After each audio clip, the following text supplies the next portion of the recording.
BMW 4 Series Gran Coupe 420D 2021 UK review.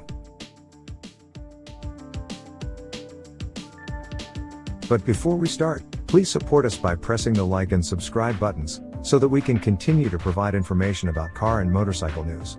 Also turn on the bell button to get the latest updates. Your support means a lot to us. Thank you. What is it? It's the second generation of BMW's four-door version of the two-door version of a four-door car.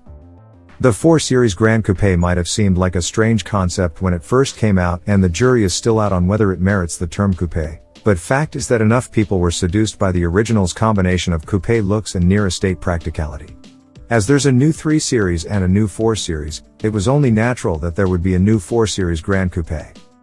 Like its siblings, the Gran Coupé has grown significantly compared with its predecessor. It's 143mm longer, 27mm wider and 53mm taller. In fact, it's a bit bigger in every direction than even the 3 Series. Although its luggage capacity is 10 liters smaller than a 3 Series saloon's, the hatchback does make it a much more practical proposition. The sloping tailgate means that owners of large but claustrophobic dogs will still want to go for an estate, though. The floor is also not completely flat, and having D pillars that need to house hinges and lifters for the electric tailgate introduce some pretty big blind spots. What's it like? You enter the Gran Coupé's cabin using trendy flush door handles not found on the regular 4 Series, although you can bet your house that come facelift time, all 4s will have them. Once inside, it's familiar territory because the front seat area is the same as in any other 3 or 4 Series. You can accuse BMW's interior designers of a lack of creativity, but when it's this good, it's hardly worth dwelling on. The 4 Series doesn't come in any of the base trim levels, so it's always quite plush, too. Every Gran Coupé is an M Sport, with heated leather sport seats, a big iDrive screen, digital dashboard and 3-zone climate control, all standard. In the rear, it trades the Coupé's individual buckets for a regular bench that folds in a 40 hours 20 minutes 40 seconds split. Passengers taller than 6 foot will find their hair brushing the head lining, and legroom is typically tight. The engine range is a little less extensive than with the 3 Series 2, with no 418 models, and also no 430D. What's left is a duo of 4-cylinder petrol engines with rear-wheel drive, the 420i and 430i, one mild hybrid diesel, the 420D, which can be had with rear-wheel drive or all-wheel drive, and the straight 6M 440i xDrive, which also has a 48 volts mild hybrid system. BMW reckons the 420i will be the biggest retail seller, but having driven both it and the 420D, we reckon the added mid-range torque and impressive fuel economy of the diesel suit the Gran Coupé better. Being a mildly sporting family car rather than a sports car, the diesel is still very refined, and the way the mild hybrid system can shut down the engine as you brake to a stop is slick. With 197 bhp and 295 pounds-foot of torque, the 420D can get to 62 miles per hour in 7.3 seconds. The xDrive version I drove is slightly slower, taking 7.6 seconds, because its additional weight more than cancels out the traction advantage in the dry. The four-wheel drive system is nicely balanced. Most of the time, you wouldn't know it's there, but in slippery conditions, it resolutely resists braking traction. On a 420D, in the UK, it's ultimately overkill, but nice to have if you plan on visiting snowy, hilly places often. True to its sporting, almost coupé character, the low-speed ride is relatively firm, even in the comfort mode of the adaptive suspension and on non-run flat 19 inches tires. It's a fair compromise, because it's not uncomfortable and the car feels planted through the corners, with pleasantly meaty steering that will even feed back some information about grip levels. Should I buy one?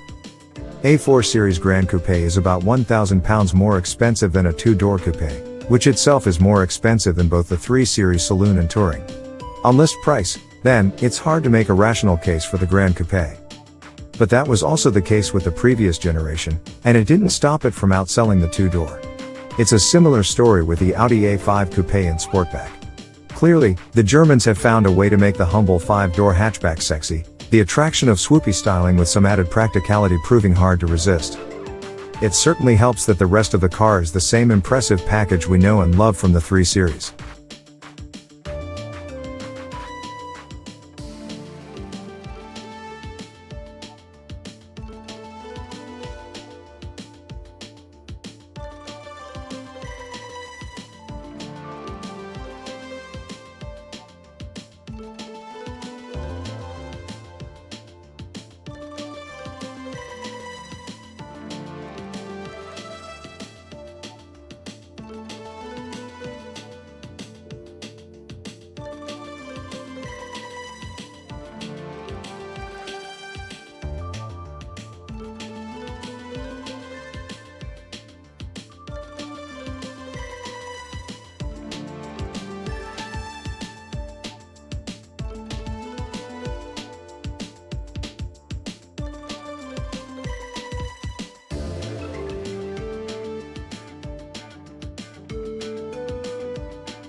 Thanks for watching. Drop a like. Leave a comment. And don't forget to subscribe to watch more videos like this.